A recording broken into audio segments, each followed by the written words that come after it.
특수 상대성 이론입니다.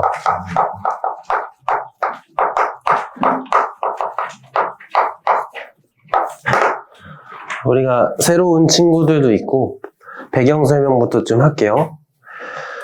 우리가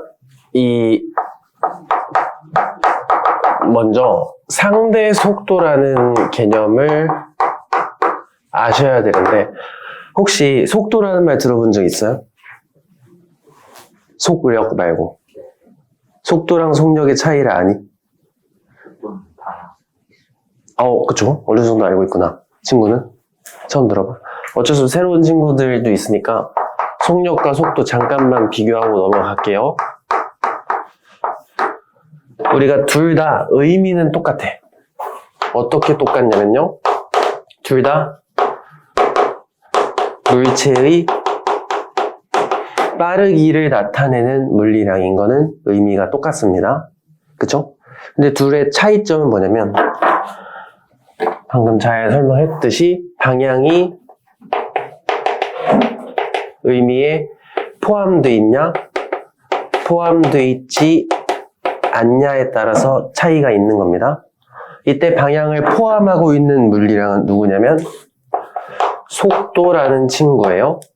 반면에 속력은 방향은 가지고 있지 않는 거를 속력이라 그럽니다. 참고로 물리에서 이렇게 방향값을 갖는 친구들을 뭐라 그러지? 형준아? 벡터라고 합니다. 벡터 물리량. 그럼 방향을 가지고 있지 않은 친구들은 스칼라 물리량이라고 불러요. 그래서 속력은 스칼라에 포함되는 거고, 속도라는 건 벡터에 포함이 되는 겁니다. 그럼 우리가 이걸 표현할 때 어떻게 표현하냐면, 얘는 방향을 표현 안 해도 되니까 그냥 빠르기만 나타내는 거야.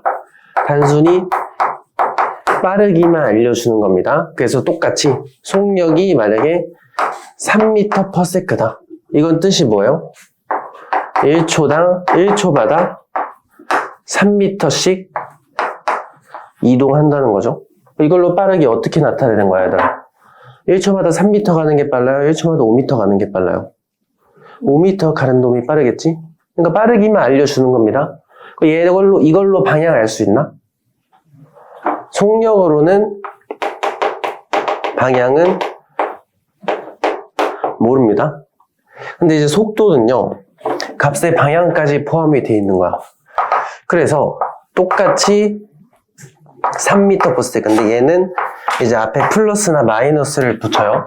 우리가 물리 1 수준에서는 어차피 직선 운동밖에 안 나온단 말이야. 그치? 그래서 편의상 오른쪽으로 움직이는 친구들은 플러스로 표현을 많이 하고요, 왼쪽으로 움직이는 애들은 마이너스로 표현하는 거야. 그러니까 벡터 값을 다룰 때는 플러스 마이너스가 더하기 빼기가 아니고요, 오른쪽 왼쪽이라고 보시면 돼요. 얘가 플러스 3이라 썼잖아. 이제 얘의 의미는 뭐냐면 1초당 3m 가는 건 똑같은데 오른쪽이라고 방향까지도 알려줄 수 있는 겁니다. 알겠지? 이런 차이가 존재한다. 그러니까 우리가 이제 다시 돌아와서 상대 속도란 건 뭐냐면, 관측자가 볼 때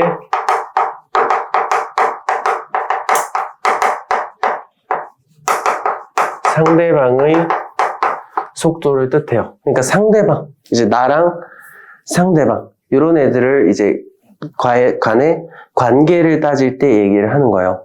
쉽게 예를 좀 들어보면은, 우리가 V, A, B라고 많이 씁니다. 얘는 A가 보는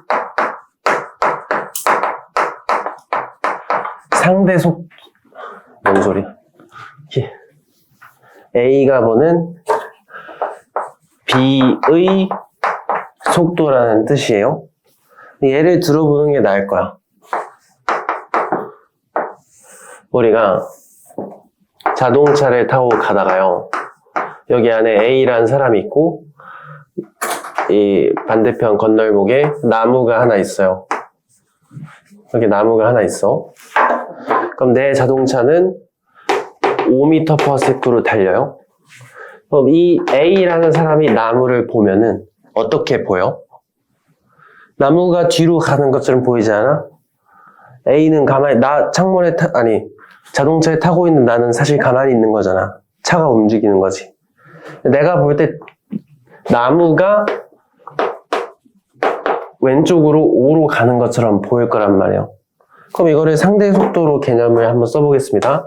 A가 보는 B 속도를 그럼 어떻게 계산하나요? 항상 상대방 속도 빼기 내 속도로 계산을 하는 거야. 괜찮죠? 그럼 나무는 실제로 움직여 안 움직여? 나무는 실제로는 정지해 있는 거잖아요. 그러니까 나무의 속도 0을 집어 넣어주고요. 나는 오른쪽으로 5로 가고 있죠? 그러니까 속도기 때문에 벡터로 계산을 해야 돼요. 이렇게. 맞지? 그럼 결론적으로 0 빼기 5는 마이너스 5가 나오는 거잖아. 그치? 그럼 이거의 의미를 어떻게 받아들이시면 되냐면, A가 내가 멈춰 있다고 생각하면은 나무가 왼쪽으로 5m씩 가는구나. 이렇게 볼 수 있는 거야. 이해되죠? 나는 가만히 있다 생각하고 상대방의 움직임만 볼 때 얘기를 해요. 이런 거를 어떨 때 좀 유리하냐면, 여러 가지 예시 보면서 어떤 식으로 활용하는지 좀 볼게.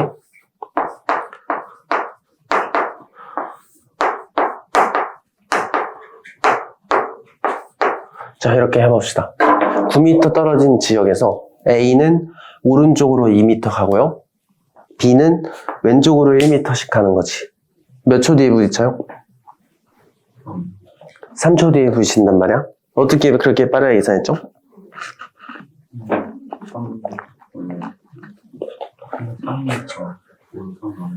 그렇죠?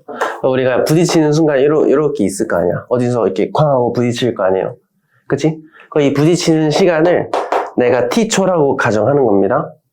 그러면은 어차피 얘는 1초마다 2m씩 가니까 t초 후에는 몇 미터 가겠어요? 2tm 가겠죠? 얘는 1tm 가겠지. 그럼 두 개 더해서 9m가 나오면 부딪히는 거 아니야. 그렇죠? 그럼 이렇게 하면은 t는 3초가 나오겠죠.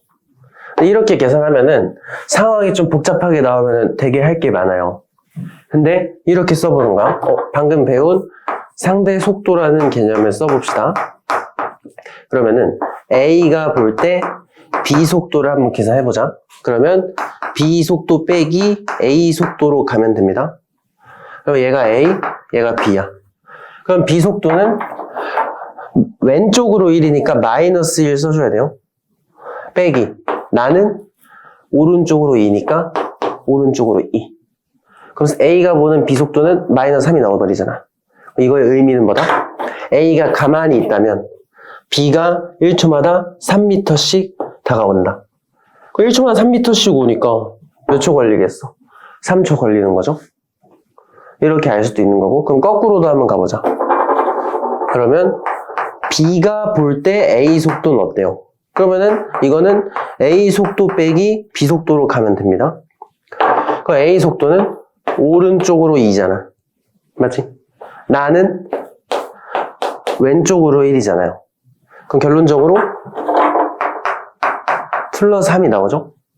이건 뭐야? B가 가만히 있었다면 A가 오른쪽으로 3m씩 다가오는 거죠. 그러니까 누굴 기준 잡아도 상관이 없다는 거예요. 어차피 방향 정보까지 다 나오기 때문에. 괜찮니? 넘어가도 될까? 이런 거를 이제 상대 속도라고 부르는 겁니다. 계산하는 방법까지 다 설명을 드렸어요. 이거를 이제 왜 얘기하냐면 이게 이제 상대성 이론 할 때 기본적인 그 전제가 되니까 이렇게 좀 설명을 드린 겁니다. 그럼 우리가 상대성 이론을 이제 어떤 거 하다가 발견하게 됐는지 이제 좀 배경 마저 좀 설명을 들어보면은, 역사적으로 이제 19세기쯤에 마이클슨이랑 몰리라는 과학자가 실험을 하나 해요. 무슨 실험을 한 거냐면 파동에 대해서 연구를 하는 거야. 우리가 파동이란 건 진동이 퍼져나가는 현상을 파동이라고 부르거든요. 그럼 우리가 대표적인 파동의 종류 한번 예를 들어볼까? 우리 이제 물결파라고 부르는 파도도 파동의 한 종류고요. 소리도 파동의 한 종류고요. 지진도 파동의 한 종류란 말이야. 근데 얘네들은 공통적으로 파동이라면 꼭 필요한 게 있어요. 그게 뭐냐면 매질이란 친구들이 무조건 필요합니다. 그 매질이 뭐냐면 파동을 전달시켜주는 물질을 갖다가 매질이라고 불러요. 그럼 이제 파동에서는 무조건 매질이 있어야 돼. 그럼 얘네들은 누가 매질이죠? 물결파는 뭐가 매질일까? 물이 있어야겠죠. 소리는? 뭐 소리는 고체여도 상관없지만 통상적으로 공기입니다. 그렇지? 지진은? 땅이 필요하죠. 지각이 필요하단 말이야. 그렇죠? 그럼 이 사람, 이제, 얘네들이 파동인데, 다 매질이 있구나. 전용 매질이. 그러면, 우리가 그때 이제 연구를 하고 싶었던 파동이 있었는데, 그게 빛이었어요. 이 빛이라는 친구가 그 당시에는 누가 봐도 파동이었어. 그치? 그럼 이 사람들의 지식으로는, 얘도 파동이니까 매질 무조건 있어야 된다. 그죠? 그래서 이 매질을 찾기 위한 연구를 한 게 마이컬슨 몰리 실험입니다. 그래서 이때 매질을 아직 못 찾았으니까 이름 미리 지어놓고 찾으려고 했어요. 그래서 그때 이름을 뭐라고 지었냐면 에테르라고 지었습니다. 그래서 우리가 이 지구 속 우리 방 안에만 해도 지금 빛이 잘 전달되고 있잖아. 그래서 이 사람들이 무슨 생각을 했겠어요? 이 방 안에는 이미 에테르가 꽉 차 있다. 이렇게. 괜찮죠? 그렇게 가정해놓고 실험을 계속 반복을 했는데 어떤 실험을 한 거냐면 여기 이제 광원, 우리가 빛을 내보내는 곳을 광원이라 그러고요. 여기에는 반거울이라는 거 설치를 하고 여기에 검줄기 그리고 양쪽에는 생거울을 놨습니다. 그렇죠? 그럼 이 사람들의 가정대로라면 이 실험실 안에는 이미 에테르가 가득 차 있겠죠? 에테르가 있어야 빛이 가니까. 그럼 빛을 쏜 겁니다. 마저 봅시다. 이 사람들이 어떤 실험을 한 거냐면 여기다 빛을 쏜 겁니다. 그럼 반거울이 뭐냐면 절반은 반사시키고요.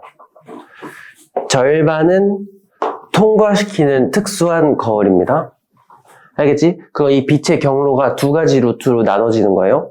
첫 번째 빨간 거. 여기는 빨간 경, 여기 반사된 얘는 이쪽 거울에 부딪혀서 이쪽 검출기란 건 이제 빛이 들어오면은 그거를 이제 신호를 내보내는 도구입니다.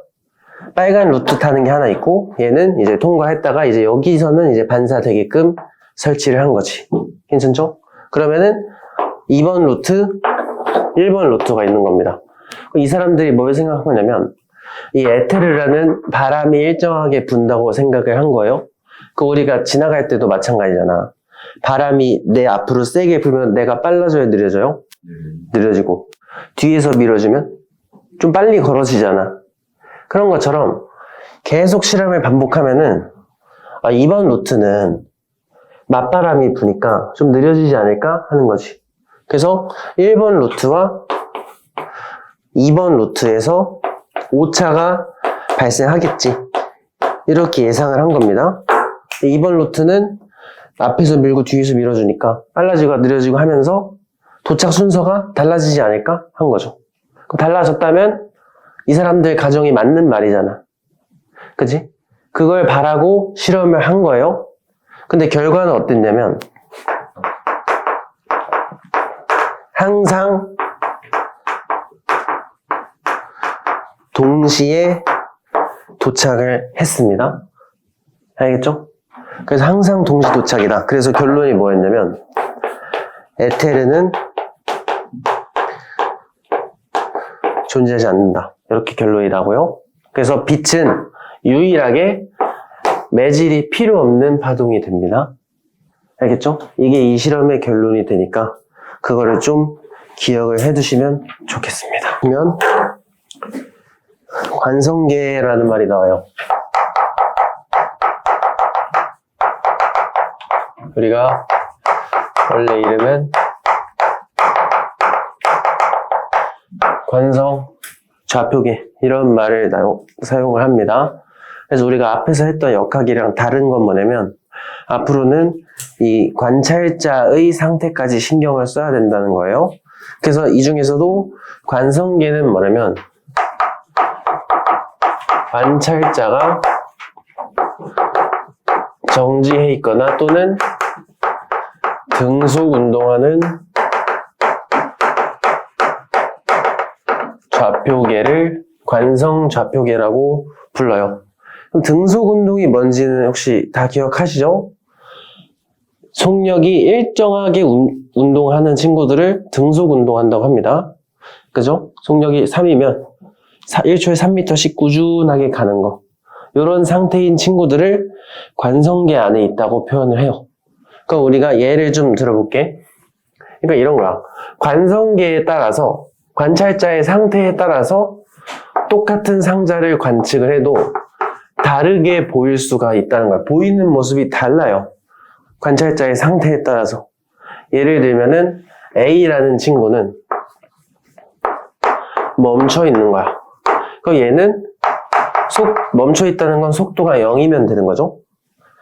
이 멈춰 있는 녀석의 좌표계에서 이 친구를 보면은 어떻게 보이겠어? 상대 속도로 계산하는 겁니다. 멈춰 있는 거니까 멈춰 있는 것처럼 보이겠지. 맞지? 보이는 모습은 항상 상대 속도로 계산을 하는 거야. 맞지? 그러면 A가 보는 상자는 상자의 속도 빼기 A 속도니까 0 빼기 0은 0이잖아. 그러니까 0으로 보이는 거지. 괜찮죠? 그럼 B라는 친구는요? 이 친구는 걸어가면서 보는 거야, 상자를. 2m/s로 걸어가면서 본다고 해봅시다. 이 친구가 이 상자를 볼 때는 어떻게 보이겠어요? 상자 속도 빼기 비속도를 해주면 되겠죠? 그러면 상대 속도를 계산해보면 B가 보는 상자의 속도는 상자 속도 빼기 비속도니까 상자가 어차피 멈춰있거든. 근데 B는 오른쪽으로 2로 가니까 B가 볼 때 상자는 왼쪽으로 2m/s처럼 가는 것처럼 보인단 말이야. 맞니? 그럼 어때? A가 볼 때랑 B가 볼 때 상자가의 모습이 다르잖아요. 그러니까 이렇게 관찰자의 상태에 따라서 똑같은 물체를 보더라도 다르게 느껴진다는 거지. 여러분이 이걸 봐봐. 가만히 있죠? 근데 내가 볼 때는 이놈이 왼쪽으로 가는 것처럼 보였단 말이에요, 방금. 그지? 이런 거를 상대적이라고 얘기하는 겁니다. 괜찮아? 혹시 여기까지 잘 모르겠는 거 있나요? 괜찮죠? 그러면은 C라는 친구 한번 소개해 볼게.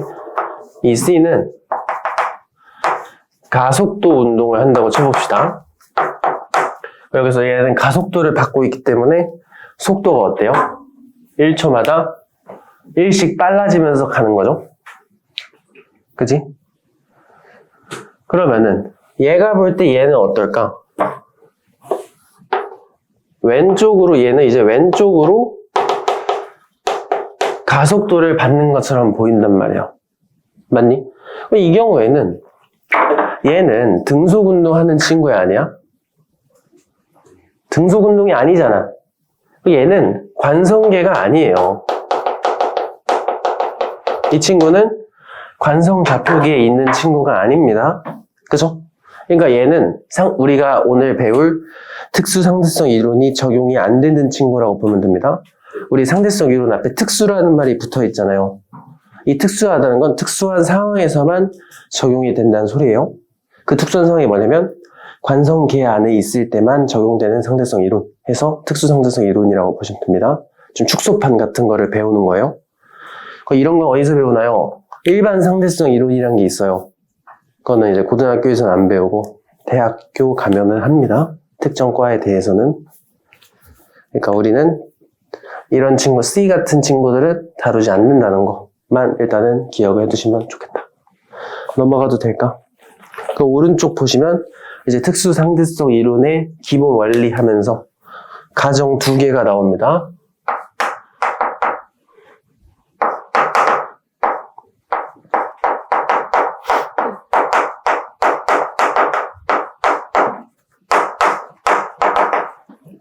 두 가지. 그 중에서도 첫 번째 가정은 뭐냐면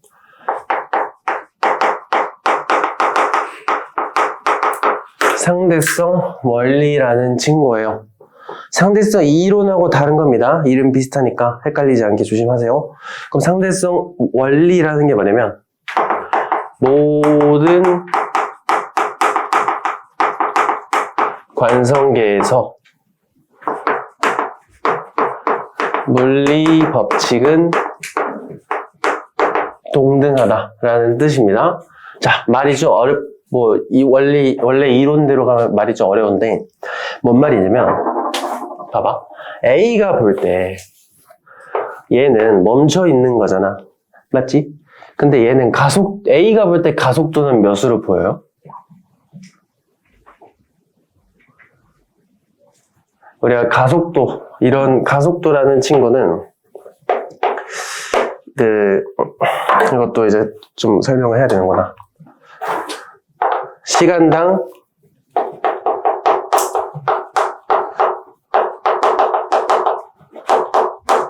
속도 변화량이라는 의미를 가지거든요. 그럼 얘가 존재하면은 이 가속도라는 친구가 작용을 하면은 결과가 어떻게 되냐면 속도가 바뀌는 겁니다. 가속도 때문에 속도가 바뀌는 거예요. 맞지? 그럼 가속도는 어떻게 하면 생기는데요? 물체에 힘이 작용하면 가속도가 생기는 거예요. 그래서 이 3단 원리로 가시면 됩니다. 물체에 힘이 걸리면 그에 따른 가속도가 발생을 하고요. 이 가속도 때문에 속도가 바뀌는구나. 그럼 이 힘과 가속도의 관계는 어떻게 찾는 거냐면 우리가 물리에서 제일 유명한 공식이 F는 ma라는 식이 있어요. 이게 뭐냐면 물체에 작용하는 R자 힘은 질량 곱하기 가속도라는 식이에요. 그럼 가벼운 예시 들면서 정리 한번 하면은 이해가 될 겁니다. 우리가 현재 멈춰있는 2kg짜리 공이 하나 있어. 그치? 이 공에 내가 4N이라는 힘을 한번 줘보자. 그럼 봐봐. 힘이 들어갔죠? 힘이 들어갔기 때문에 가속도가 발생을 해야 되는 거야. 이때 이 가속도를 찾으실 때 F는 ma라는 식을 쓰는 거예요. 힘이 몇 뉴턴인데? 4뉴턴. 질량은 2kg. 그럼 4는 2A가 되겠죠. 이때 발생되는 가속도는 2가 나오는 거야. 괜찮지? 그럼 가속도가 존재하면 결과가 뭐라고? 속도 변화. 그럼 지금 멈춰 있었잖아. 맞죠? 그럼 앞으로는 미래는 어떻냐면 시간, 속도를 정리해보면 0초일 때는 정지니까 빵 맞죠? 그 1초 뒤에는 속도 2, 2초 때는 4, 3초 때는 6 이런 식으로 결과가 나오는 겁니다. 괜찮죠? 그러니까 3단이 항상 힘, 가속도, 속도 변화 이렇게요. 괜찮지? 맞죠? 이런 거를 물리 법칙이라 하는 거야. 대표적인 물리 법칙은 F는 ma라고 보시면 돼요. 알겠죠? 그럼 이제 이 A라는 놈이 볼 때 F는 ma를 적용시켜봐. A가 볼 때 얘한테 힘이 걸려요? 없지. 멈춰 있는데 우리가 힘이 있고 없고 판단하려면 어떻게 하겠어? 판단을 또 거꾸로 가는 거야. 기본적인 판단 방법 이겁니다. 속도가 바뀌어? 바뀌는구나. 가속도 있겠네? 그럼 가속도만 알면 또 힘을 찾아낼 수 있겠죠. 분석은 거꾸로 가는 거야. 괜찮지? 그럼 A가 볼 때 속도 바뀌어요, 안 바뀌어요? 계속 멈춰 있을 거 아니야. 맞지? 그 A가 판단할 때는 멈춰 있네. 속도 안 바뀌네. 가속도 0이겠네. 그러면 힘도 없겠네. 이렇게 판단할 수 있겠죠? A 입장에서. 그럼 B가 판단해보자. B가 판단할 때는 어때요? 아, 왼쪽으로 2m/s씩 가잖아, 계속. 그럼 B가 볼 때 속도 바뀌어요, 안 바뀌어요? 안 바뀌지. 계속 2일 거 아니야. 처음에도 2, 1초 뒤에도 2, 2초 뒤에도 2, 10초 뒤에도 2일 거 아니야. 그럼 B가 볼 때도 가속도는 0으로 판단할 거란 말이야. 그럼 B가 볼 때도 아, 힘은 없네. 이렇게 판단하겠죠. 괜찮니? 그러면 A가 볼 때나 B가 볼 때나 힘은 둘 다 0으로 판단하잖아. 이 말이 모든 관성 좌표계에서 F는 M에는 다 똑같이 적용된다 이 말입니다. A가 봐도 땅, B가 봐도 0 이렇게 얘기하는 거야. 이해돼? 근데 힘은 똑같지만 뭐는 다르다? 보이는 모습은 달라. 근데 어차피 힘을 분석하면 결과는 똑같다. 이해돼요? 힘은 똑같지만 보이는 모습은 관찰자의 상태에 따라 다르다. 이거를 상대성 원리라고 부르는 거예요. 상대적이다. 보이는 모습이 상대적이다. 이렇게. 괜찮니? 그 얘가 볼 때는, 이놈이 볼 때는 속도가 바뀌겠죠. 이 사람이 볼 때는 얘는 지금 멈춰있지만 1초 뒤는 1, 2초 뒤는 2, 3초 뒤는 3 속도가 바뀌잖아. 그러니까 가속도 1이네 이렇게 판단을 한 거야 이 사람은. 괜찮죠? 이 사람이 볼 때 얘는 힘이 있다고 판단하겠어 없다고 판단하겠어? 가속도가 있으니까 힘 존재한다고 판단할 거 아니야. 그럼 이 사람은 왜 달라? 얘는 관성계가 아니니까요. 알겠지? 그러니까 관성계라는 전제 조건이 항상 붙어줘야 된다. 이해되죠? 그러니까 이거를 뒤에 문제풀이에 적용할 때는 항상 어떻게 기억할 거냐면 이렇게 결론을 짓습니다. 이건 제가 이따가 판단할게요. 관찰자는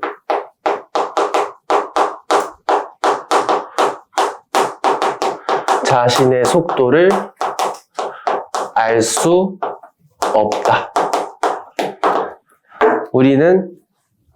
지금 우리는 관성 좌표계 안에 있거든요. 멈춰있는 좌표계 안에 있는 겁니다.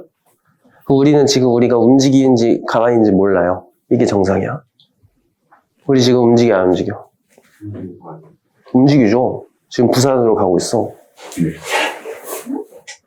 지금 우리 부산으로 가는 중이라고요. 추운데 부산이 따뜻해 임마. 지금 부산으로 가는 거 아니다. 아닌 것 같다 있어요? 아니 뭐 좌표로 따져서 부산을 간다는 소리. 우리 지금 부산 가고 있다니까? 네? 반박할 수 있냐고요? 왜 부산으로 가요? 가고 있으니까. 가는데 이유가 있나? 간다니까요? 힘을 켜서 아 거리가 좁아지는지 그런 건 모르지. 그런 거 빼고. 아니다. 화성 가고 있어. 화성 간다고. 그러면 우주복을 입고 있어야 저희가 안 죽고. 너 문과니? 문과적 드립 하지 마세요. 뭔 우주복이요. 화성 간다고. 그 혀가 끌어올라서 이제 혀가. 반박을 못 합니다. 왜? 알 수 없거든, 우리는. 우리가 이걸 알아내려면 어떻게 해야 되냐면, 가속도가 있어야 판단할 수 있어요, 우리는. 우리가 그런 거야. KTX 타다가, 진짜 KTX 말고, 만약에 나중에 자기 부상 열차가 완벽하게 상용화돼서 그거 타고 간다 쳐봐. 와. 그러면은, 공중에 떠서 가면은, 마찰이 아예 없기 때문에, 하나도 안 흔들려요? 하나도 안 흔들리고 자다 깼어. 그럼 기차가 멈춰있는지 서 있는지 알 수 있을까? 커튼이 닫혀져 있어요. 절대 모릅니다. 흔들리지 않는 편안함 때문에 자기 속도를 알 수가 없다고. 왜? 관성계 안에 있으니까. 근데 기차 갑자기 브레이크 밟어. 그럼 어때요, 우리 몸이? 앞으로 쏠리잖아. 이제서야 멈추고 있구나 알 수 있는 거야. 안 멈추고 등속 운동하는 관성 좌표 안에 있으면 절대 모른다고. 멈춰 있는지 움직이고 있는지. 그래서 우리는 항상 어떻게 가정할 거냐면 자신은 정지 상태라고 생각을 하면서 문제를 풀 거예요. 관성계에 있는 모두는 나는 멈춰 있는지 아는 거야. 상대 속도의 개념과 똑같죠? 상대 속도 개념이 뭐였어? 내가 움직이고 있지만 나는 멈춰있다 생각하면은 상자가 왼쪽으로 2m 가는 것처럼 보인다 했잖아. 그런 것처럼 관성계에 있는 우리 모두는 나는 멈춰있다고 가정하는 겁니다. 괜찮지? 그럼 이제 책에 있는 예시 한번 볼게요. 이것도 똑같아.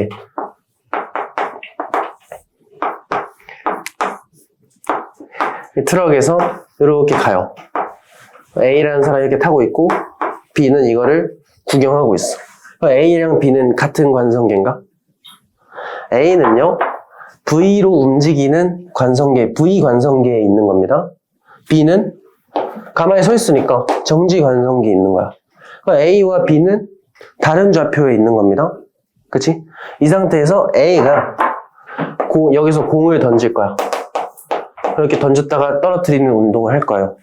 A가 볼 때 어떻게 보이겠어? 위로 올라갔다가 내려오는 것처럼 보일 거 아니야.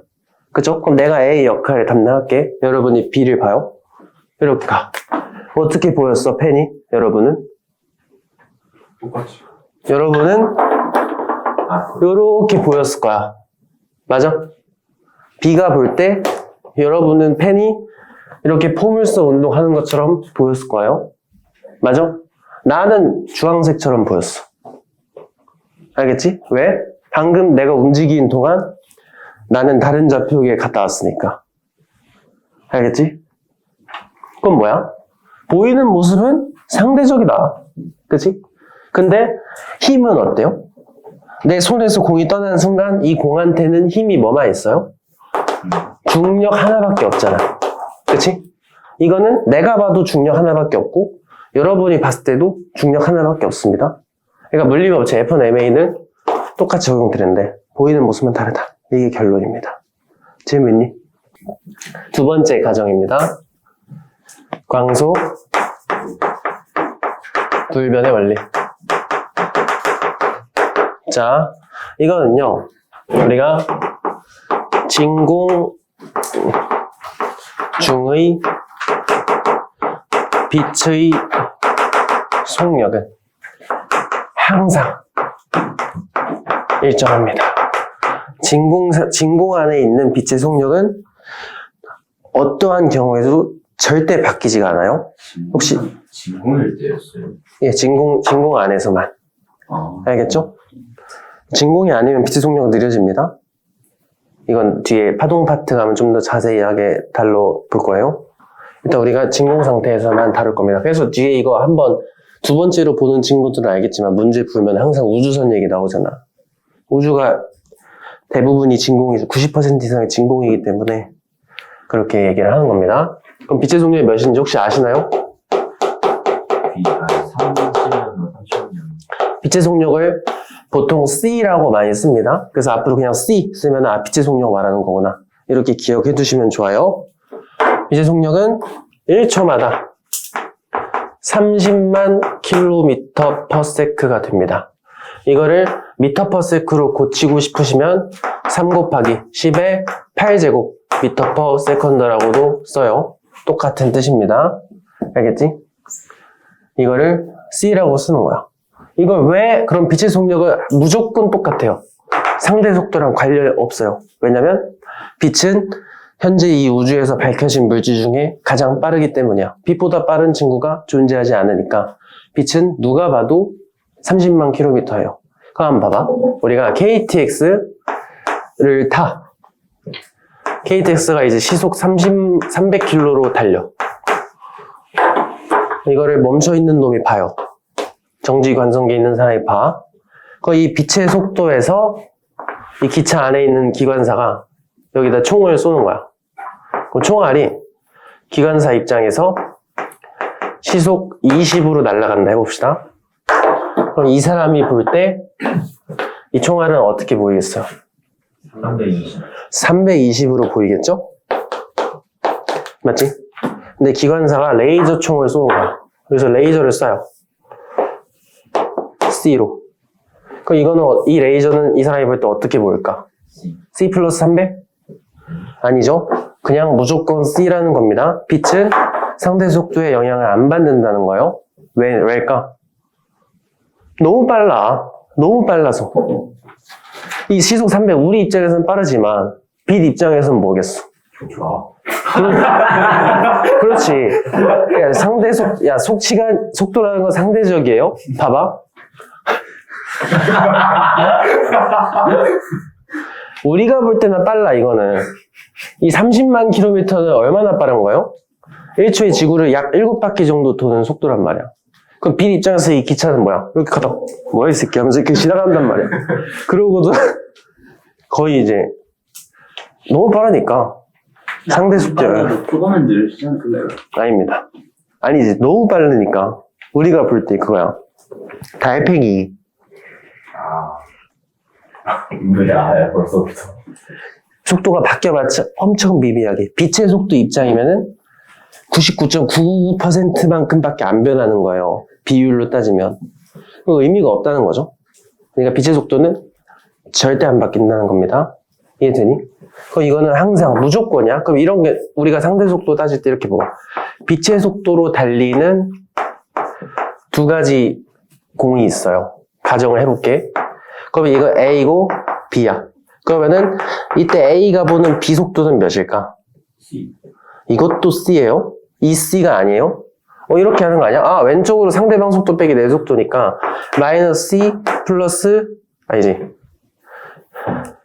빼기 내 속도. 난 오른쪽을 C니까 그러면은 이 C 아님? 아니라는 거예요. 그냥 무조건 C인 거야. 그냥 광속 불변은 그냥 무조건 C 이렇게 가시면 되는 거야. 근데 그러니까 우리가 상대성 이론에 필요한 두 가지 가정을 배운 겁니다. 상대성 원리와 광속 불변의 원리. 이 두 가지 가정을 토대로 아인슈타인이 발견한 상대성 이론, 특수 상대성 이론이 뭐냐면 이게 결론인 거예요. 그러니까 원리하고 이론은 다른 거다. 알겠죠? 관성 좌표계에서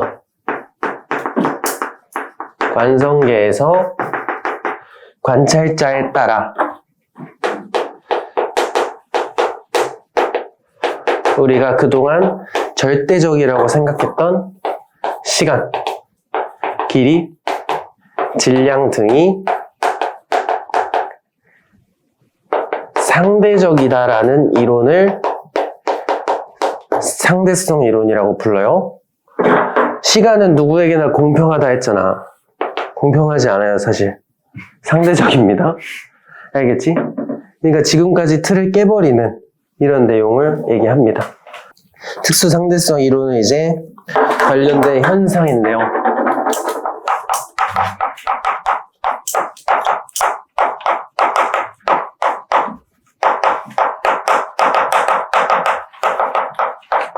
여러 가지 쭉쭉쭉 보겠습니다. 참고로 우리가 확인은 못해. 평생 경험은 못합니다. 그러니까 아인슈타인 진공으로 상상만 한 거야. 아인슈타인 그러니까 결론만 알고 계셔야 돼요. 우리가 확인은 못해요. 아니요. 빛의 속도급으로 달려야 확인이 돼. 근데 우리는 평생 빛의 속도급으로 못 달리니까 확인은 못한다. 알겠죠? 빛의 속도를 달리면 평생 살 수 있는 거 아니에요? 그렇지. 빛의 속도로 달릴 수 있으면 수명이 무한이 됩니다. 빛보다 더 빠르게 달리면 과거로 갈 수 있어요. 달이 타지 않아요. 응? 그러니까 빛보다 빨리 달리면 시간 역행이 가능합니다. 이론적으로. 그랬어. 그러니까 평생 못한다. 오늘 진짜 아시는구나. 게임 좀 접어 임마. 진짜로. 대학 안 갈 거야? 오버워치는 별로 안 거의 그러니까 안 대학 갈 거야 안 갈 거야? 가야죠. 갈 거야? 그럼 공부해야 돼. 가고 싶으면 해야지. 알겠지? 어디 제주도로 갈 건 아니잖아요. 제주도는 이제 이거 괜찮아. 첫 번째 현상으로 동시성의 상대성 이런 친구가 있습니다. 이게 이제 첫 번째로 나타나는 현상인데 이게 무슨 뜻이냐면 누군가에겐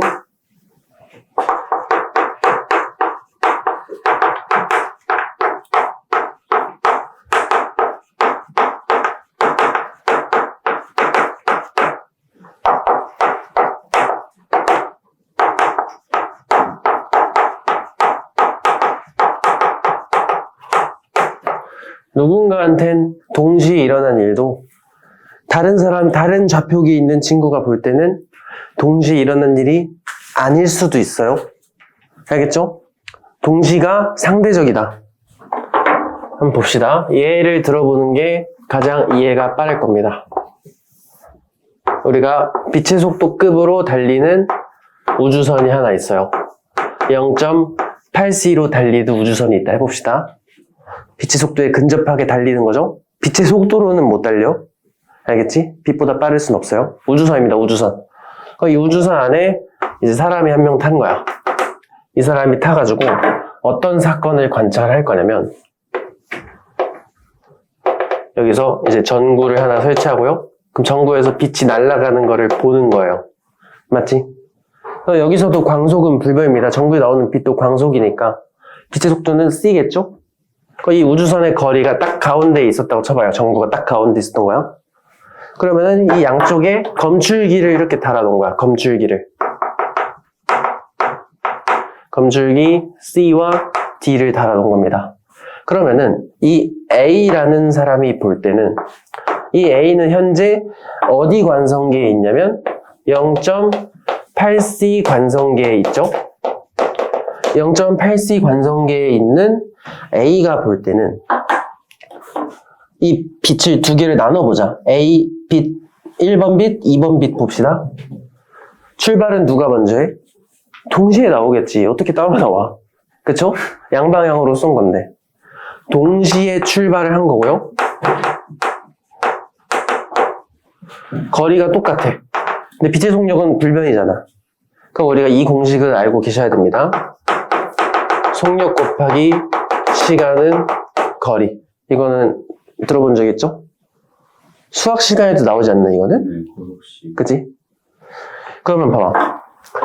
속력이 어차피 똑같으니까 거리가 똑같으면 시간이 똑같을 수밖에 없죠? 그치? 그러면은 동시에 도착할 수밖에 없죠? A가 보면은 동시에 출발해서 동시에 도착한 겁니다. 양쪽이. 근데 다른 사람이 볼 때는 아닐 수도 있다고요. 그럼 실제로 한번 보자. B라는 놈이 있어요.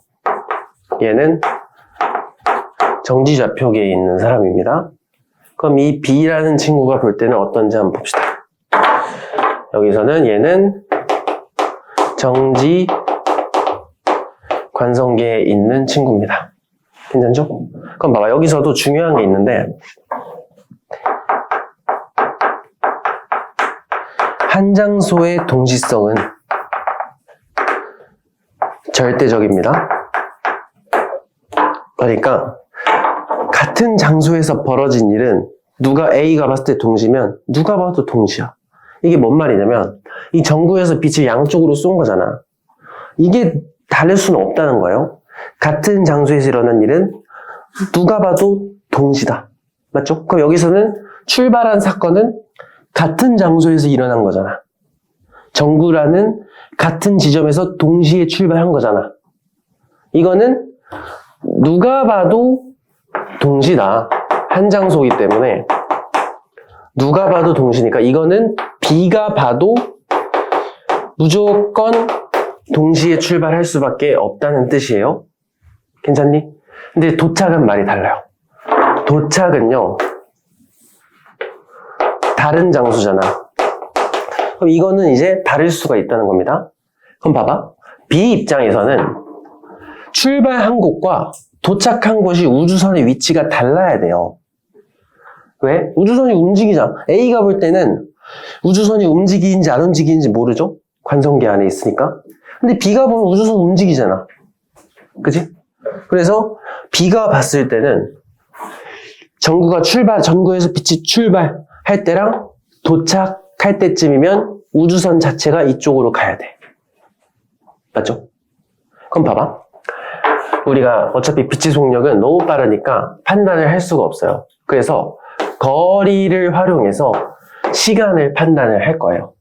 너무 빠르니까 시간을 못 재. 뭐 시계로 초시계로 이렇게 찍을 것도 아니고 거리로 판단을 해야 된다는 겁니다. 그러면은 B가 볼 때 이 C로 왼쪽으로 가는 빛은 얼마만 가면 되냐면 이만큼만 가면 도착이야. 맞아? 그죠? 벽이 마중을 나왔잖아요. 여기 출발했는데 벽이 나한테 다가오니까 실제로 가야 되는 거리는 짧아요. 맞니? 전부가 안 움직여요. 전구도 움직이는데 이미 출발할 때 여기 있었잖아. 이미 출발이라는 사건은 여기 정해진 거고 이제 도착이라는 사건만 판단하면 되는데 벽이 마중으로 나오니까 거리가 짧아져. 반면에 오른쪽으로 가는 친구는 벽이 도망을 가잖아요. 벽이 도망을 가니까 더 많이 가야 돼요. 그래야 도착할 수 있는 거야. 괜찮지? 그건 뭐야? 거리가 길면 오래 걸린다. 알겠죠? 그러면은 B가 볼 땐 누가 먼저 도착을 하는 거냐면 C 먼저 도착을 한다는 소리야. 이해돼? 그럼 봐봐. A가 볼 땐 동시 도착이었던 사건이 다른 놈이 볼 때는 C가 먼저 도착하는 것처럼 보인다는 겁니다. 이게 누군가는 동시지만 누군가는 아닐 수도 있다. 이거를 동시성의 상대성이라고 불러요. 이해돼? 일단 여기서 질문 있는 사람 해봅시다. 근데 전구가 왜 왼쪽에 치우쳐져 있어? 어디? 우주선은 같이 중앙에 있어야 되는 거 아니야? 전구가? 이거요? 출발한 사건은 끝이야. 이제 필요가 없어요. 여기서 출발한 거야, 이 빛은. 그치? 그 이제 우리는 도착만 판단하면 돼요. 그 과정을 눈으로 볼 수는 없어요. 너무 빠르니까. 빛은 이 세상에서 제일 빠른 물질이니까 우리가 그걸 못 봐. 그러니까 그 도착한다는 정보 가지고 판단하는 거야. 이 과정을 눈으로 직접 보는 건 불가능합니다. 맞지? 그러니까 도착했다는 사실만으로 보는 거야. 알겠죠? 그러니까 출발할 때 여기였으니까 이제 정보는 필요가 없어요. 출발했다는 정보만 보면은. 도착은 여기까지 가야 되잖아. 그치? 근데 왼쪽 벽이 마중을 나오니까 이만큼만 가면 도착이란 말이야. 근데 이쪽으로 가는 건 벽이 도망을 가니까 더 오래 걸릴 거라는 거예요. 그러니까 마중을 나오는 쪽이 먼저 도착을 해야 된다는 거지. 이해돼? 질문 있어요, 혹시 또? 괜찮니? 그럼 두 번째 예시 한번 들어볼게.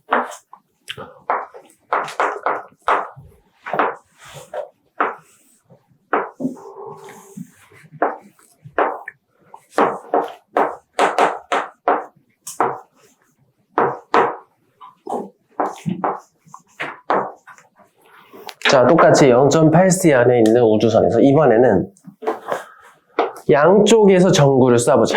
그리고 가운데에 검출기가 있는 겁니다. 그럼 이 A라는 사람 입장에서는 딱 정중앙에 검출기를 달아놓은 겁니다. 그럼 여기서는 도착. 이렇게 출발한 거겠죠? 양쪽에서 출발해서 가운데에서 딱 도착을 한 거야. 그럼 A 입장에서는 또 어때요? 동시에 출발해서 동시에 도착을 한 겁니다. 맞니? 그럼 이제 B 입장에서 한번 보자. 여기 조심. 항상 먼저 찾아야 되는 건 뭐가 한 장소에서 일어나는 건지 판단하는 거야. 이번에는 도착한 게 한 장소예요. 맞지?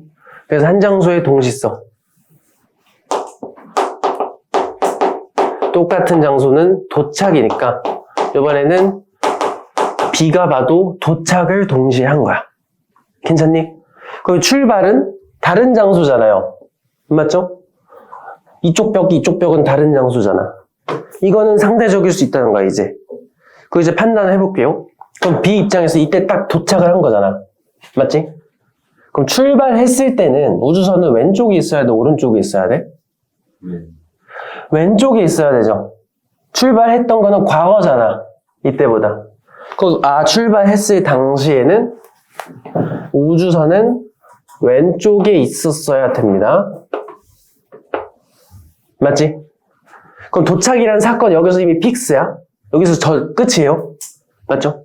그럼 출발할 당시에는 이 왼쪽에서 나온 놈은 이만큼 가야 도착을 할 수 있겠죠. 맞지? B는 요만큼만 가면 돼. 오른쪽에 있던 놈은. 맞아요? 그치? 그럼 누가 더 오래 걸려? 얘가 더 오래 걸리죠. 맞아? 근데 오래 걸려야 되는데 같이 도착을 했잖아. 그건 뭐야? 우리가 친구들 만날 때도 집 먼 놈이 먼저 출발을 해야 제 시간에 만날 수 있잖아. 맞지? 우리 학교를 가야 되는데 요 앞에 학교 뭐였지? 그래, 신반포 중학교를 가. 여기 사는 놈은 8시까지 가야 되면은 한 7시 40분쯤 가도 도착할 수 있잖아. 부산 사는 놈은 어떻게? 부산까지 가요. 8시까지 와야 되니까 같이 6시에 출발해야 되잖아. 그러니까 동시에 도착하려면 멀리 사는 놈이 먼저 출발해야 된다는 거죠. 그래서 여기서는 얘가 1번이라고 놓으면은 얘가 2번. 1번이 먼저 출발을 한 것처럼 느껴진다. 이렇게 보는 겁니다. 괜찮니? 이런 현상들을 동시성의 상대성이다. 이렇게 얘기하는 겁니다. 넘어가도 될까요? 넘어가겠습니다. 그럼 116쪽 보시면 이제 시간 지연, 이제 시간 팽창이라고도 부르는데 그거에 대해서 설명을 한번 들어가 볼게요.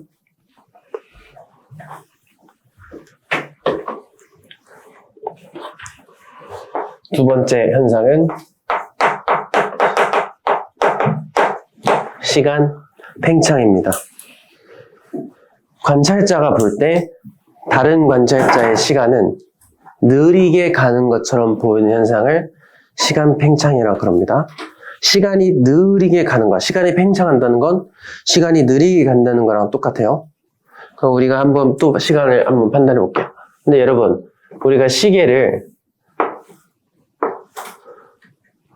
우주에서 시간을 잴 건데 손목시계 가져가면 측정이 되겠어요? 안 되지. 그래서 우리가 이 우주에서 쓰는 시계는 특수한 시계를 쓸 겁니다. 어떤 시계를 쓸 거냐면 광자시계라는 놈을 쓸 겁니다. 여기서 말하는 광자는요, 빛 알갱이라는 빛 알갱이로 시간을 잰다는 거야. 어떻게? 여기서 빛 알갱이가 이 시계 안을 왔다 갔다 할 거예요. 올라갔다가 내려왔다가. 맞죠? 이거를 한 번에 시계가 똑딱 하는 것처럼 판단한다는 거예요. 똑딱 똑딱 하는 걸로 시계를 잰다는 소리입니다. 그러면 얘를 A, 이 친구를 B 이렇게 보는 거지. 그러면은 B도 이제 시계를 가지고 있어.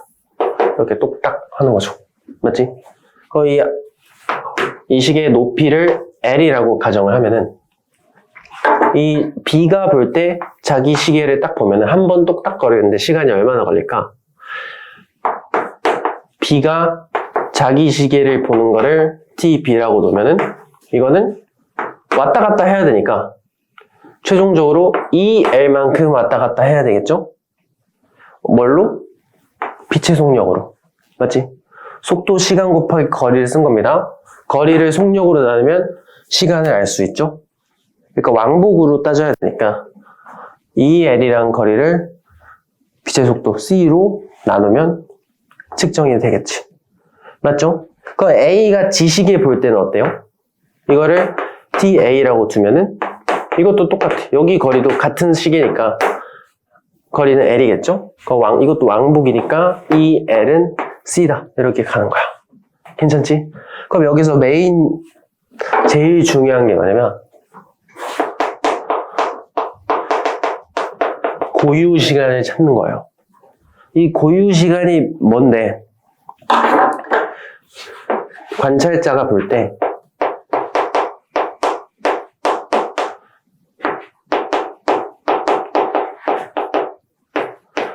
사건의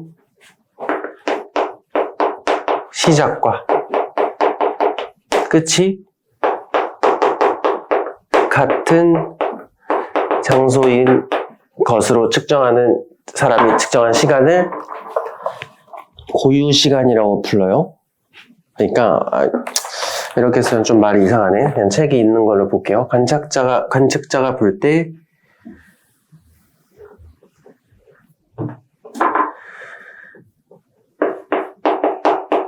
같은 위치에서 일어난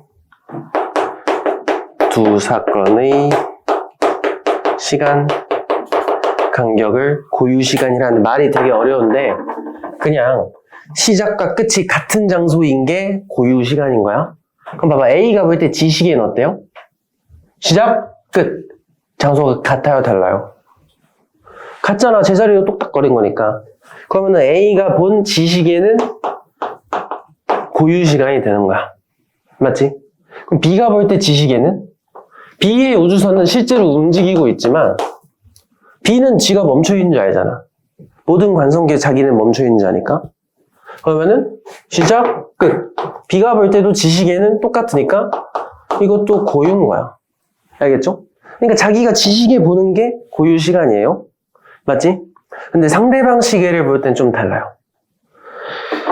A가 B 거를 볼 때 한번 봅시다.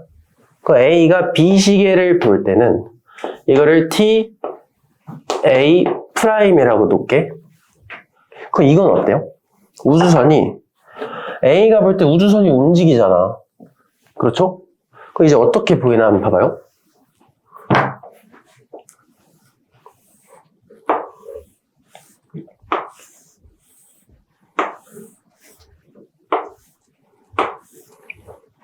A가 찍고 볼 때는 똑딱이었잖아. 맞죠? A가 이걸 볼 때는 똑딱으로 보인단 말이야. 맞죠? 그 우리가 아까 뭐라 그랬어? 속력은 어차피 너무 빠르니까 시간은 거리로 판단한다 그랬잖아. A가 볼 때 B의 시계는 움직이는 거리가 훨씬 길어요. 맞아? 그만큼 시간이 느리게 가는 겁니다. 어떻게? 원래는 똑딱인데 똑딱으로 간단 말이야. 이만큼 시간이 늘어났다. 이런 현상을 시간 팽창이라 그럽니다. 그럼 정확히 얼마나 늘어나니? 이런 거는 우리가 이제 0.84를 V라고 한번 놔볼게요. 맞죠? 그럼 이제 A가 볼 때 여기 거리를 한번 재볼까? 이 삼각형의 여기 밑변의 길이 한번 구해볼게요. 그럼 우리가 이거는 누가 측정한 거야? 이 거리는 누가 측정할 때만 보여요? A가 볼 때만 보이잖아. 맞지? 그러면 거리라는 건 속력 곱하기 시간이니까 우주선 속도는 V잖아요. 이 밑변의 길이는 V 곱하기 TA 프라임이 됩니다. 맞니? 그렇죠? 그 다음에 여기 길이는, 이 빗변의 길이는요? 이거는 A가 볼 때 늘어나 보이는 거니까 여기서도 빛의 속력 곱하기 A가 측정할 때 거리, 시간. 이거 하면은 이 빗변의 길이가 나오겠지. 괜찮아? 그럼 이제 여기서 피타고라스 정리 이용해서 정리를 하는 거야. 여기. 이 삼각형 가지고 피타고라스 정리를 해보는 겁니다. 그럼 어때? 밑변 곱하기 높이 곱하기 밑변의 제곱 더하기 높이 제곱은 빗변의 제곱이 나오는 거잖아. 그럼 빗변의 제곱을 집어넣으면은 C 제곱 TA 프라임의 제곱이 빗변의 길이가 되겠죠? 맞아? 여기는 이 밑에는 조심하셔야 돼. 이거 절반입니다. 절반. 절반이어야 되지. 그러면은 2분의 V 제곱 곱하기 TA 프라임의 제곱이 돼요. 괜찮아? 마지막으로 여기도 절반 해야 되는구나. 미안합니다. 지금 왕복 시간을 TA로 잡았죠? 얘도 절반을 쳐줘야 돼요. 괜찮아? 여기도 지금 여기다 절반 하는 게 아니고 여기다 절반 해야 되겠다.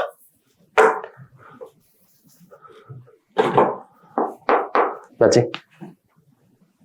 왜냐면 이것도 지금 여기까지 갈 때가 TA 프라임이니까 여기서 여기 갈 때 절반 간 거니까 2분의 TA 프라임 초 동안은 딱 절반 갔을 거고 여기서도 왕복한 게 TA 프라임이니까 절반 가면 2분의 TA 프라임이 되겠죠? 제곱해주면 더하기 거리는 이건 L이잖아. L의 제곱. 맞아? 맞지? 그럼 이거를 TA에 대해서 정리를 하시면 됩니다. 직접 한번 해보세요. 수학이니까.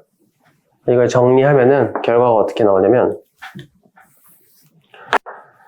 C분의 2L은 앞으로 튀어나오고요. 이 뒤에 뭐가 붙냐면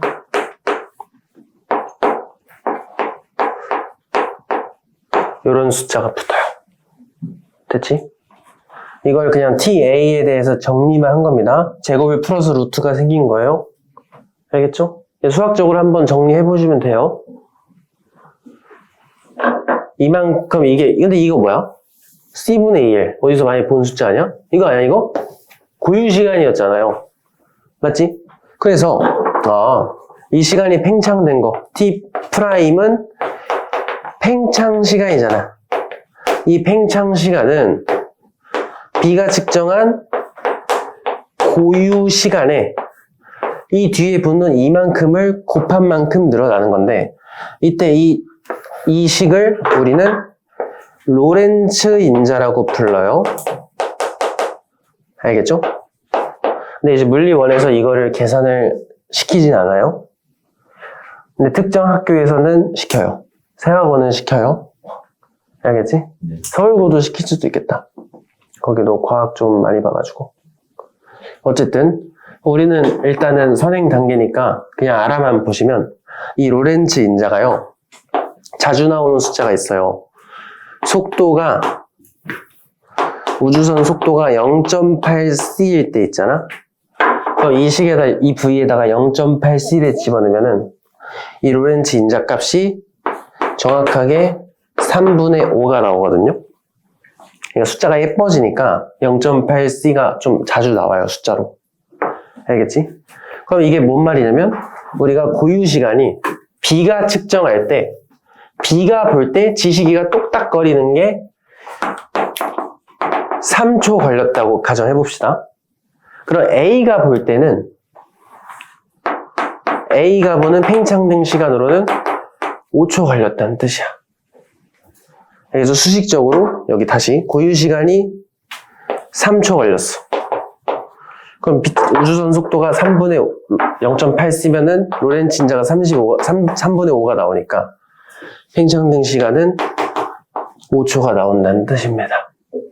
알겠지? 그러니까 3초였던 시간이 5초로 늘어난 거죠? 그만큼 팽창이 된다. 이렇게 보시면 돼요. 이해돼요? 괜찮지? 그래서 물체가 빛의 속도로 가까워지면 가까워질수록 로렌츠 인자 값이 기하급수적으로 커져요. 지금 보시면 속도가 0일 때는 몇이었더라?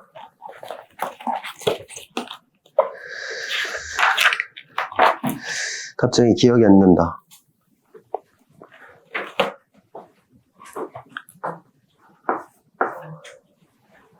이렇게 가시면 속도가 0에 가까울 때는 1이 나오겠죠? 여기다 0 집어넣으면 1이잖아. 맞지?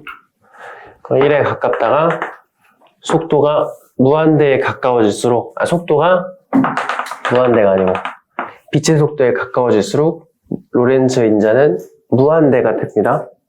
그 로렌츠 인자가 무한대였다고 쳐봐요. 그럼 빛의 속도로 달리면 어떻게 되는지도 우리가 상상해 볼 수 있겠죠? 팽창된 시간은 고유 시간에 로렌츠 인자에 곱한 만큼 쓰는데 만약에 물체가 빛의 속도로 달린다면 얘가 무한대가 되는 거잖아. 그럼 시간이 무한대로 얘의 고유 시간에 관계없이 시간이 무한대가 되는 거잖아. 이 말은 정지하는 겁니다. 세상이 멈추는 거야, 자기 빼고. 알겠죠? 그래서 아까 얘기했듯이 빛의 속도로 달리면 수명이 무한이 된다는 게 자기 제외하면 다 멈추니까. 알겠죠?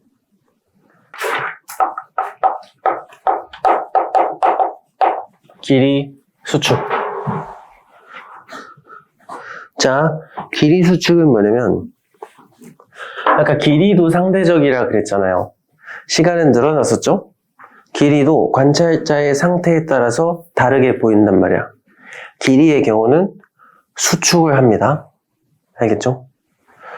그럼 지금 한번 봅시다. 이런 거야. 우리가 여러 가지 한번 볼게요. 이런 나무 막대기가 있어요. 이 나무 막대기 길이를 L이라고 한번 놔봅시다. 여기에 A라는 사람이 빛의 속도급으로 달려. 나무막대기 위에서 저렇게 걸어가는 거예요. 그러는 거예요. 예. 근데 이거를 정지좌표계에 있는 B가 저 현상을 관측을 하는 겁니다. 여기서도 마찬가지로 고유 시간이 있었잖아. 고유 길이도 존재합니다. 그래서 고유 길이를 또 판단을 하셔야 되는데요. 고유 길이는 관찰자가 볼 때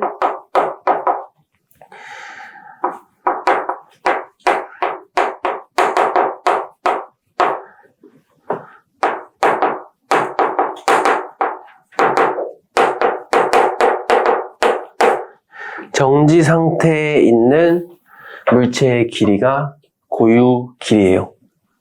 자, 그럼 누가 본 게 고유일까? 이제 각각 A랑 B가 각각 이 나무 막대기, 나무 토막의 길이를 잰 겁니다.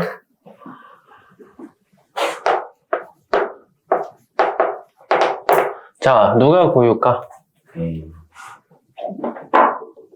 또.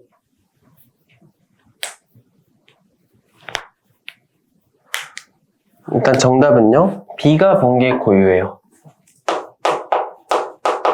그리고 A가 본 길이는 수축 길이가 됩니다. 왜 이렇게 판단하셨어요? 한번 보면은 B가 보면은 B도 정지고 나무 막대기는 가만히 있는 거잖아. 가만히 있는 상태로 측정하는 게 고유 길이가 됩니다. B가 볼 때 얘는 가만히 있기 때문에 고유 길이가 되는 거야. A가 볼 때는 제가 얘기했죠? 모든 관성계에 있는 사람은 자기가 어떻게 해 있다고 생각해? 가만히 있다 생각합니다. A는 가만히 있었어. A는 가만히 있었는데 막대기가 일로 온 거야. 알겠죠? 막대기가 움직인 겁니다. A는 가만히 있었는데. 알겠죠? 그러니까 A 입장에서 막대기가 움직였잖아. 그러면 수축 길이가 되는 거예요. 이해돼? 괜찮죠? 그럼 시간도 한번 재볼까?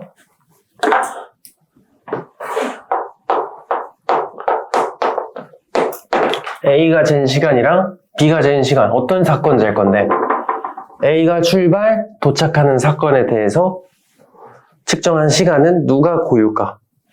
누가 고유인 것 같아요?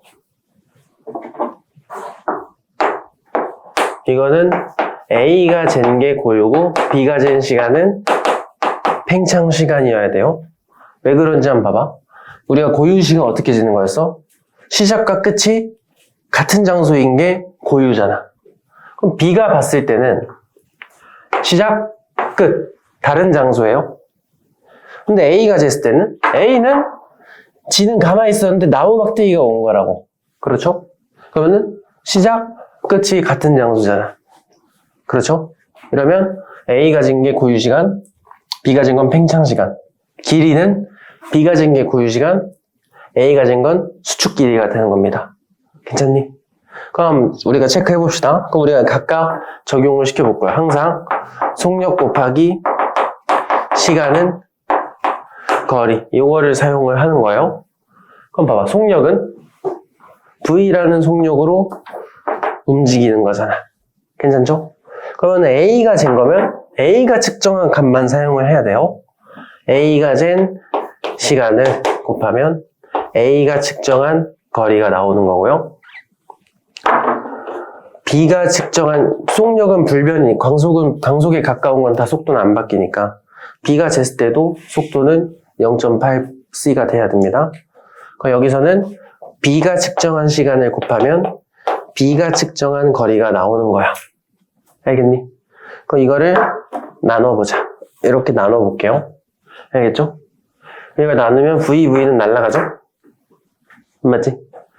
그럼 우리가 시간 TA분의 TA 나누기 TB인데 TA가 뭐였어요? 고유잖아.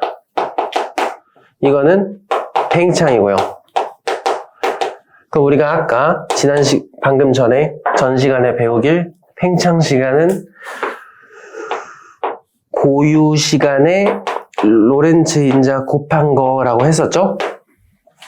맞니? 그럼 이렇게 식을 이렇게 바꿔버리면 TA도 날아가 버려.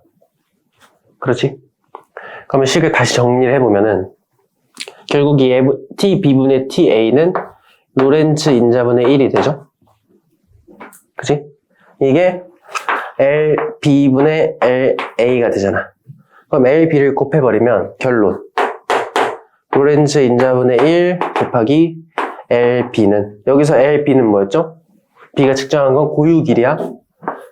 고유 길이의 로렌츠 인자를 나누면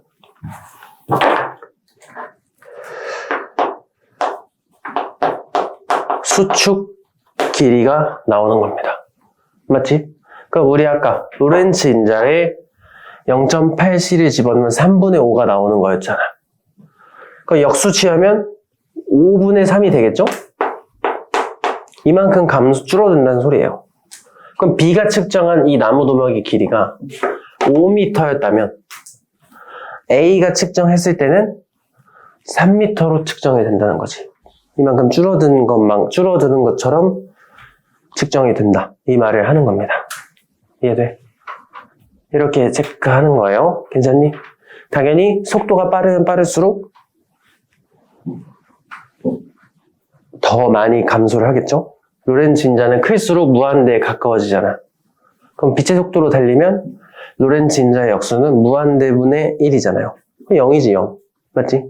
그냥 없어지는 거지 뭐. 맞죠? 이렇게 보시면 됩니다. 그 다음에 길이수축에서 나타나는 특징이 뭐냐면 길이수축은 운동 방향으로만 발생을 하는 거예요. 그래서 우리가 막대기가 요렇게 이 방향으로 이동하면은 이 방향은 수축이 안 되고 이 두께는 그대로인데 길이만 압축되는 것처럼 느껴지는 겁니다. 만약에 막대기가 아래로 움직이는 상황이었어. 이러면은 이 길이는 그대로고 두께만 얇아지는 거예요. 운동 방향으로만 수축이 일어난다. 이것까지 기억을 해두셔야 됩니다. 넘어가도 될까? 그럼 제가 우리가 한번 결론을 한번 총정리 한번 가겠습니다. 예를 들면서 예제.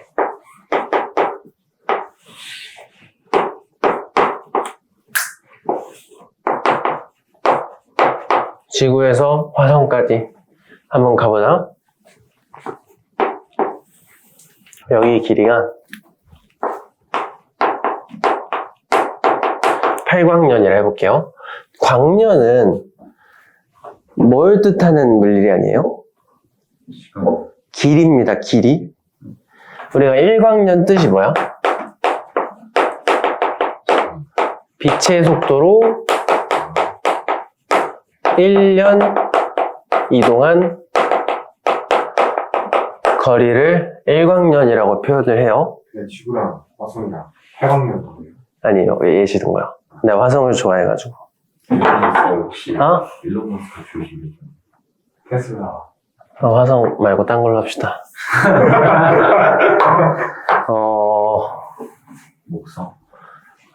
목성도 사실 8광년 아니니까 이러면 좀 누가 이제 오해할 수도 있으니까 미지의 행성 X라고 놓을게요. 알겠지?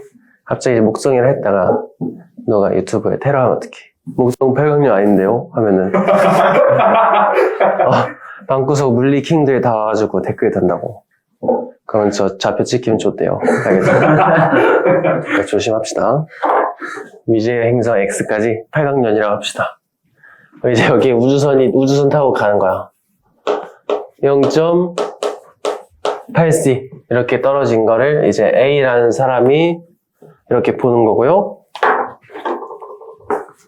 이걸 이제 제3자 우주정거장 멈춰있는 좌표계에 있는 B가 이 현상을 보는 겁니다. 맞지? 그럼 우리가 각각 우주선 속력에 각각 A가 측정한 것 곱하면 A가 측정한 거리가 나올 거고요. 똑같이 빛의 속도는 안 바뀌니까 B가 측정한 시간을 곱하면 B가 측정한 거리가 나옵니다. 그럼 각각 시간과 거리가 누가 고유인지를 봐야 돼요. 고유 시간, 고유 거리부터 항상 찾는 거야. 그럼 이 지구에서 x까지 거리는 누가 측정한 게 고유 값이겠어요? 거리는. b가 잰 게 고유예요. 고유는 어떻게 찾는다고? 멈춰 있는 걸로 측정하는 게 고유. 이 행성은 b가 볼 때는 정지잖아. 맞죠? 제3자의 입장에서 본 거니까. 고유 거리가 되는 거야. a가 볼 때는 사실 자기는 가만히 있는데 x가 다가온 거거든. 맞지? 행성이 움직이니까 이거는 수축 길이가 된다는 겁니다. 그럼 시간은 누가 고유해요? a가 고유해요. 그럼 b는 자동으로 팽창이 되는 거야. 왜요? a 입장 g는 출발, 도착이 제자리거든. a는 가만히 있었으니까. 그치? 근데 b가 봤을 때는 출발, 도착이 다르잖아. 그럼 팽창 시간인 거야. 알겠지? 그럼 이 0.8광년이란 건 b가 잰 거겠죠? 실제 거리니까. 8광년. 맞죠? 그럼 광년이란 건 1광년은 1년 동안 간 거리니까 0.8에 10을 곱하면 8이 되죠? 그러니까 10년 걸린 거야. 괜찮니? b가 볼 때 이 사건은 10년 걸린 겁니다. 맞아? 그러면은 이제 A 입장에서 한번 체크해 봅시다. 우리가 수축 길이 어떻게 계산한다고? 로렌츠 인자의 역수를 곱하면 된다 그랬죠? 그러면은 제가 0.8 쓰면은 로렌츠 인자가 5분의 3 나온다 했잖아. 그러면은 3분의 5 나온다 그랬죠? 그 역수는 5분의 3이니까 8광년에다가 5분의 3을 곱하면 A가 측정한 수축 길이가 나오는 거예요. 24 나누기 5 하면 몇이니? 4.8인가? 맞지? A가 측정할 때는 4.8광년 찍힌 거야. 그럼 A 입장에서 몇 년 걸린 거예요? 6년 걸린 거야. 이렇게. 마치 고유 시간은 6년인데 B가 봤을 땐 시간이 팽창됐으니까 10년이 걸린 것처럼 보이는 거고요. 실제 거리는 8광년인데 A 입장에서는 거리가 줄어든 것처럼 느껴지니까 4.8광년만큼 가고 도착했구나 이렇게 느낀 겁니다. 그럼 누가 맞아? 정답은 있어요? 둘 다 정답이야. 그러니까 보이는 게 상대적인 거라서 정답은 없다. 다 맞는 말이야. 알겠지? 관찰자의 상태에 따라 상대적인 것 뿐이다. 이렇게 결론내는 겁니다. 괜찮니? 그럼 하나만 더 해보자. 이건 뭐야? 우주선 길이를 x라고 한번 놔볼게요. 그럼 이 x는 누가 잰 게 고유예요? A가 제일 많아요. 그렇지. A가 잰 게 고유고 B가 잰 우주선 길이는 수축이야. 왜요? A는 뭐야? 가만히 있잖아. A가 느낄 때 우주선도 가만히 있지 않겠어? 우리가 이 교실을 우주선이라 생각해봐. 우주선에 타고 있어.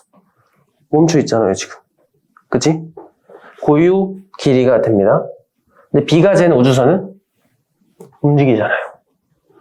수축 길이가 되는 거지. 이렇게 뭐가 고유값인지 찾는 연습을 꼭 해야 돼요. 연습연생. 마지막 특수 상대성 이론의 증거. 그럼 이거를 제가 실제로는 경험 못한다 했죠? 그럼 증거가 있어야 될 거 아니야. 사람들을 설득하려면. 맞지? 증거가 있긴 있어요. 뮤온의 지표면 관측.